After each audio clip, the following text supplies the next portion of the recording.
Be here today with the South Australian Cricket Association to make the announcement that the Adelaide Oval will be the host of the first ever day-night cricket test match on the 27th of November this year. It's an auspicious moment for cricket, and I think it's been a long time coming. But we're very excited about the prospects that this brings for cricket both here in Australia and overseas. It's about making the game more accessible to our fans, and by bringing the game into a time zone where more of our fans can watch the game. At the moment, most cricket's played during hours when kids are either at school or parents are at work, and we're trying to make sure that we can bring them to the game and for them to experience all the exciting moments that only Test cricket can bring. Why Adelaide?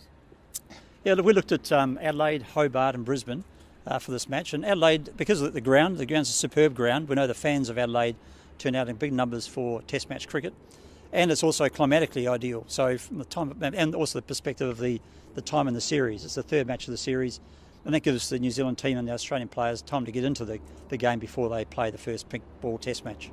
Is there a compromise at all with the pink ball? Is there enough there, and what's the feedback from the players about the pink ball? Yeah, well, I think the pink ball has been 10 years in development, and it's been trialled in Sheffield Shield matches, and both teams will get plenty of pink ball practice in the middle at night before they play the first Test match. With anything new, any innovation, there's always things that you will learn from this experience, but we're very confident that the ball is ready to go after this length of development. Are the New Zealand players 100% behind this? Yeah, I think players of both sides are pretty apprehensive about it. Anything that's new is that they'll be apprehensive about, as players were when we first went to day-night cricket match with ODIs in the 80s. So I think it's fair to assume that both teams when they go out to bat or field will be a little bit nervous, but that's natural. What sort of consideration was given to the decision to sort of break with over 100 years of tradition and move the time slot for Test cricket? Yeah. The consideration really is all about fans. Cricket is a game we play for fans, and playing games during the day, during the working week when people are unable to watch the test match doesn't really make a lot of sense. So this is really about continuing to move the game forward and making sure that it remains popular with fans all around the world.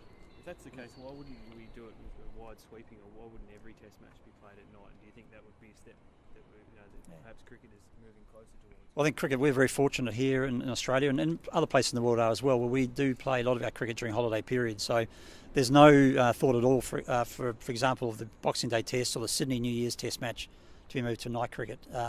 That's a holiday time and people enjoy getting out through the day to watch cricket at that time. We're very excited today, of course, to be announcing the first ever day-night test match will be played at Adelaide Oval. We've obviously put a lot of effort into this, and there's no doubt that Adelaide Oval is absolutely the number one ground to host this first ever event. The people of South Australia, I'm sure, will get right behind this. Per capita, we support Test cricket and cricket more than any other state in Australia. So we're absolutely thrilled that the game is going to be played here at this magnificent venue.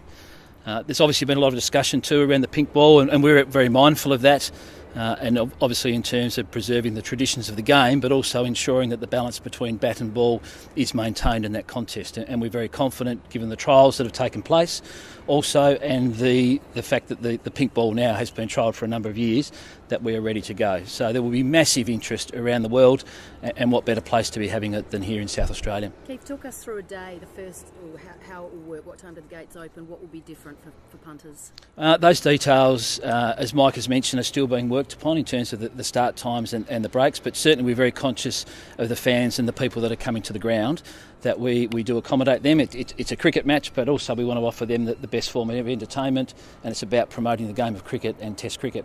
What about country members that often, come down for the day and go back? They probably don't want to be driving home at 3 or 4 in the morning. Well, obviously we're very mindful in terms of everybody that's attending, our country members, the people that are coming to the cricket after work now that have that opportunity. So I think what we are going to be able to do is to actually cater to a much larger audience. What are the big logistical challenges in preparing the ground and the stadium for a day-night test compared to just a normal test?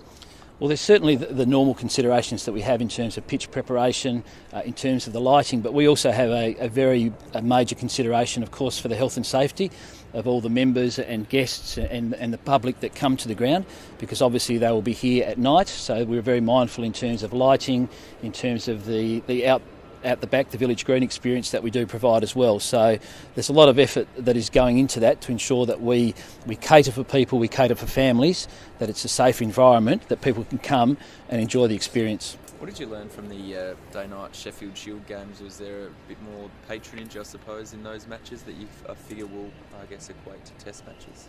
Yeah, we were really encouraged by the numbers of people that did come, particularly those that came across the bridge after work and attended the last session of the game.